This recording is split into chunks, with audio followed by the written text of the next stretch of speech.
Welcome to the Deep Dive. We are so glad you're here with us today. I want you to imagine someone's resume for just a second. Okay. Imagine being the personal physician to 3 different state presidents. That alone is a massive career. Right. Now, add to that being the only endocrinologist in an entire country for a very long time. Wow. Keep going. Now you are an award-winning satirical novelist. And just to round things out, you're also the architect of a digital indigenous language dictionary. I mean, it sounds like 4 different lifetimes, doesn't it? Exactly. You'd assume you're looking at the profiles of 4 entirely different people, all highly accomplished in completely separate fields, Finding that level of extreme specialization in medicine, literature, and digital archiving within a single individual is, well, it's incredibly rare. It is. Because today's stack of sources, which includes medical news articles, book reviews, biography pages, and even a beta testing call from a language portal. A very strict beta testing call, actually. Haha, yes, very strict. They all revolve around just one remarkable Zambian figure, Dr. Chishimba M. Lumbwe. Incredible. The mission of our deep dive today is to explore how this one person's incredible drive to fill what he calls unmet needs bridges the worlds of rigorous science, provocative literature, and vital cultural preservation. Right. Okay, let's unpack this. Where do we even begin with a career of this magnitude? Well, we have to begin by recognizing the underlying pattern in all of this. Dr. Lumbwe's career is a masterclass in seeing societal blind spots and acting on them. He doesn't just observe a problem. No, he systematically attacks it. And to understand that drive, we have to look at his origins as a frontline physician, specifically during a profoundly traumatic period in global health. Yeah, so Dr. Lumbwe is a physician specialized in internal medicine, diabetes, and hormone problems. But his writing career actually started from a place of deep heartbreak. In the early days of the HIV and AIDS pandemic, he was right there on the front lines in Zambia. He describes watching helplessly, and really hopelessly, as thousands of his patients died, because at that time there were simply no treatments available. It was a daily tragedy. Hundreds of Zambians were dying every single day. And that trauma prompted him to write his very first book, titled Too Young to Die, just to document what the country was going through. Documenting it was a way to bear witness to a national trauma. And that foundational experience of being on the front lines of a crisis, I think it seems to have shaped his entire approach to public health. How so? Well, he didn't just treat patients one by one. He looked at systemic, population-level health threats. For instance, he was a founding member and the longtime president of the Diabetes Association of Zambia. He served in that role from 1991 all the way to 2008. And he was way ahead of the curve on that, too. One of our sources is an article from The Post back in May 2006, where Dr. Lumbwe was loudly sounding the alarm. He saw it coming. He really did. He was warning that diabetes cases in Zambia were going to reach epidemic levels if the country didn't implement proper non-communicable disease policies. Which is exactly what happened globally. Right. He was seeing the future of the healthcare crisis long before it became a mainstream talking point, predicting how lifestyle changes and a lack of policy would create this massive burden on the healthcare system. And his impact on public health goes even further into preventative measures that changed the entire landscape of the country. The Iodine Project. Yes. As chairman of the National Food and Nutrition Commission, he actually led researchers in 2 massive nationwide surveys looking at iodine deficiency disorders, or IDD. And this wasn't just an academic exercise. Not at all. That research led directly to the implementation of a nationwide salt iodation program. Wow. They successfully eliminated IDD as a public health problem in Zambia. That single initiative improved the lives of millions of Zambian adults and saved thousands of children from the devastating physical and cognitive effects of iodine deficiency. It's incredible to think about the sheer scale of that impact. You change the salt, you change the health trajectory of an entire generation. Exactly. But even with those massive public health triumphs, there were still areas where the healthcare system was fundamentally broken, specifically regarding marginalized communities. Yeah, this is a much darker reality. We have a fascinating 2018 report here from the Global Press Journal that really highlights this. It looks at the intersex and transgender healthcare crisis in Zambia, focusing on the story of a 32-year-old intersex Zambian named Gift and a transgender man named Amon.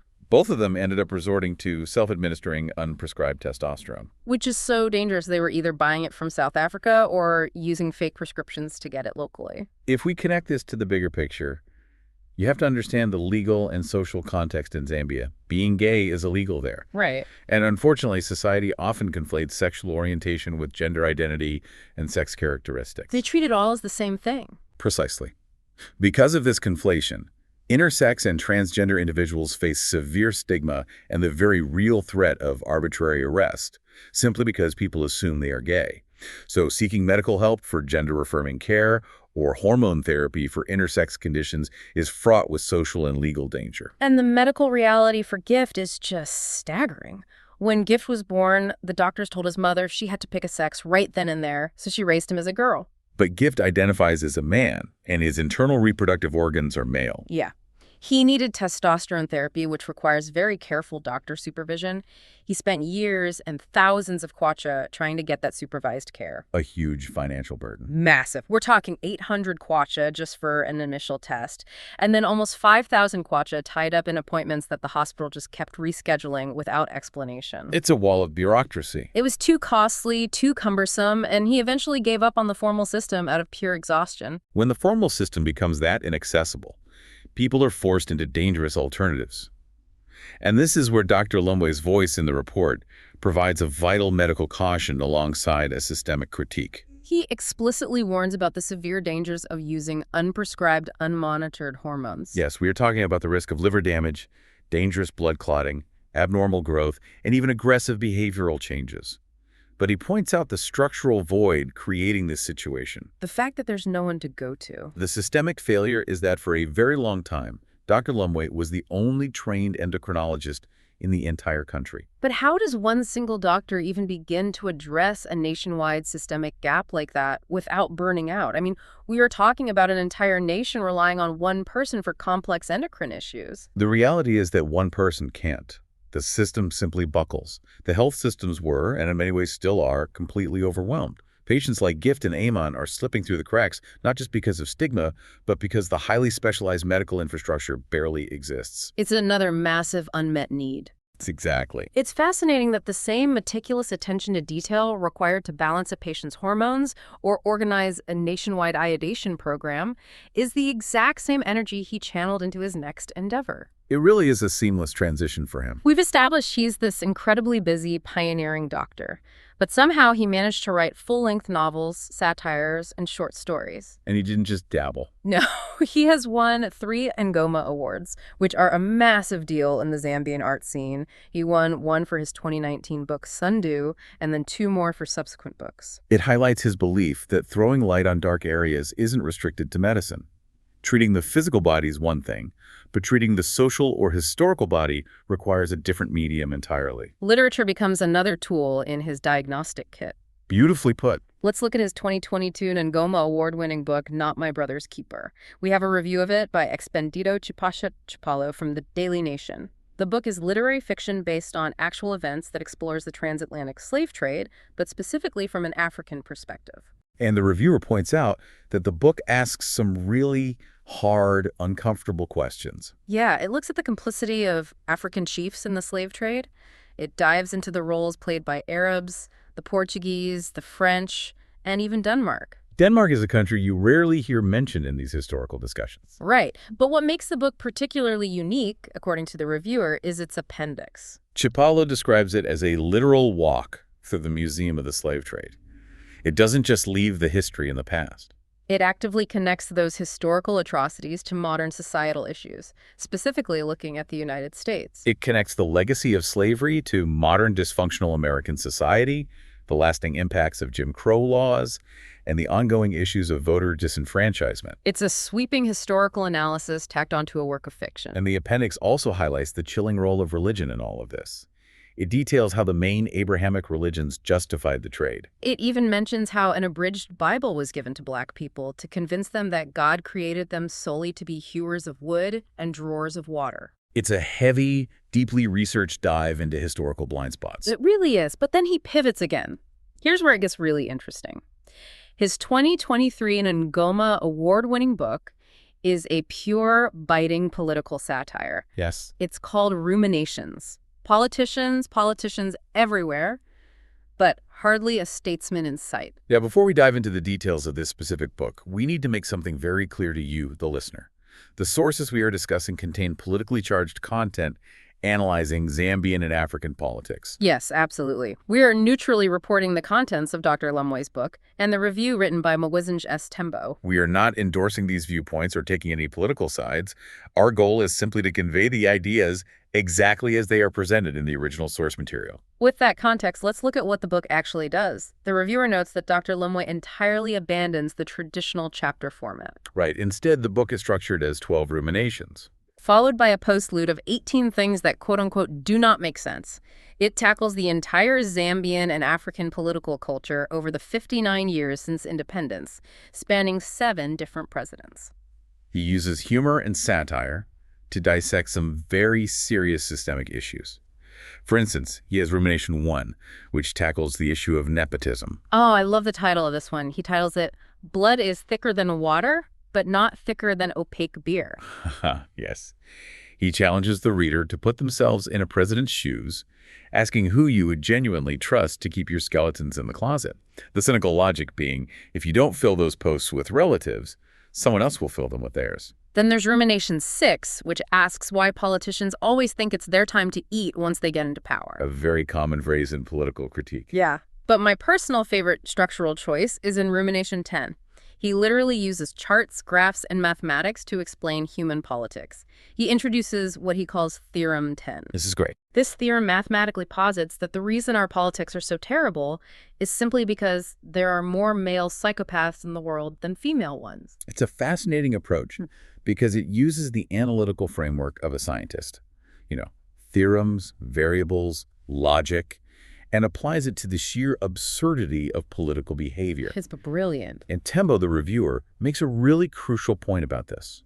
He praises the book as a legitimate Zambian or African epistemology. Meaning what exactly? Meaning it proves that rigorous foundational theories of how politics work don't just have to come from Western experts sitting in London, Paris, or New York. Lumbwe's book demonstrates that you can have brilliant political analysis born directly from the Zambian experience. That's a really powerful takeaway. But getting these books into the hands of readers is a whole other battle. In his own biography notes, Dr. Lumbwe speaks very frankly about the practical frustrations of being an author in Zambia. It's a tough market. He points out that Zambian readers heavily favor self-help books and foreign literature over local fiction. Add to that a dire lack of traditional publishers in the country. So how does he reach people? Well, he actually argues that authors need a complete paradigm shift in marketing. He says Gen Z and millennials aren't going to just walk into a traditional bookstore. Authors have to meet them where they are and sell to them directly on social media. This raises an important question about the life cycle of knowledge. He understands that producing the work is only half the battle. If the knowledge or the art isn't accessible to the people who need it, it completely loses its purpose. And that philosophy that knowledge must be accessible is the perfect bridge to his next major endeavor. You can write the most brilliant medical advice or the most biting satire, but if your audience can't process it, you haven't solved the problem. His work as a cultural archivist perfectly illustrates that. Now, the man clearly doesn't sleep much because he lists his daily hobbies as playing internet chess, playing his guitar literally every day, gardening, and playing golf as frequently as possible. A very full schedule. Yeah, but his biggest passion project merges his medical background with his love for his culture. He realized that giving a patient complex medical information in a language they don't fully grasp is pointless. So he wrote patient education books covering 63 different diseases entirely in the Bemba language. He fundamentally understands that language is the ultimate vehicle for health, for history, and for culture, which is why he became the driving force behind the OBD project. The online Bemba-English dictionary. Yes. Dr. Lumbwe assembled a team of people who deeply love the language. What I appreciate is their transparency. They admit right up front on the site that none of the editors are formal linguists or lexicologists. They are just a group of people who saw a massive unmet need and decided to fill it. They built a free, nonprofit, searchable digital dictionary. And their stated goal is to help the Bemba language and culture survive what they call the maelstrom of globalization and modernization. And they aren't just doing a simple word-for-word translation either. They're accounting for deep regional complexities. The site notes that the Bemba spoken in Chinsali is different from Mporokoso, and Mansa is different from Kasama. They were trying to capture the proverbs, the idioms, the actual soul of the language. It is a monumental undertaking. To digitize a language is to protect it for the future. You are essentially building a lifeboat for a culture's identity. But to build a functional digital dictionary from scratch, you need rigorous testing. That brings us to the call for beta testers posted on Kitway Online, which is just wonderfully blunt. Looking at this beta testing call, what really stands out is how intensely rigorous they are.